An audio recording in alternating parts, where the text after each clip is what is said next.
Hi, it's Xanthe here. I want to read out a list it's compiled here. It's called How to Spot a Fake Autistic. It was started by Autism Spectrum, which sort of like a collaboration. Cheryl has been an advocate for over 10 years and has had no recognition publicly for helping families with autism, and she's a female diagnosed since childhood and calls a spade a spade. It's really brutally honest. I actually really like Cheryl, so some of these are from Cheryl, some of them I've added to and slightly altered as well. Just want to remind you with the autism criteria that they say symptoms must be present in the early developmental period.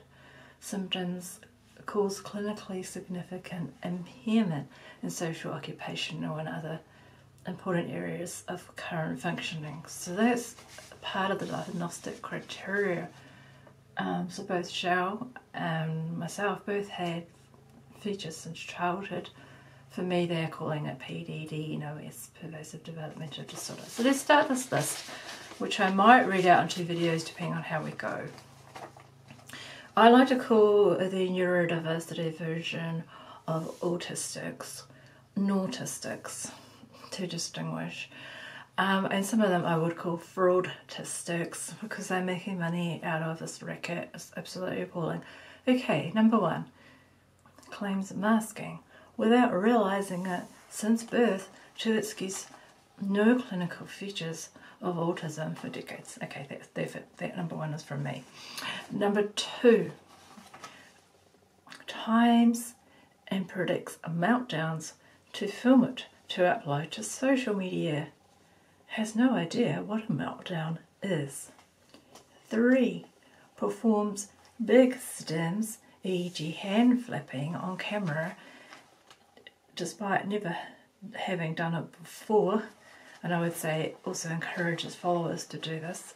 4, charges extortionate amounts of money for a 10-minute chat, which does nothing. I put here also with hope of making a friend. That's been sold recently too, so some people are starting to see through that bullshit.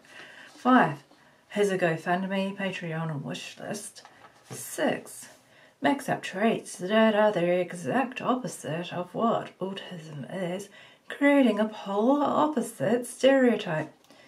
7, claims burnout and having kids as onset of autism. 8, can't articulate what autism actually is other than what gleaned from online echo chambers. 9, did I say 8 for that one? Yeah. 9, starts punting products regardless of safety. So these are like paid sponsorships. Some of them are also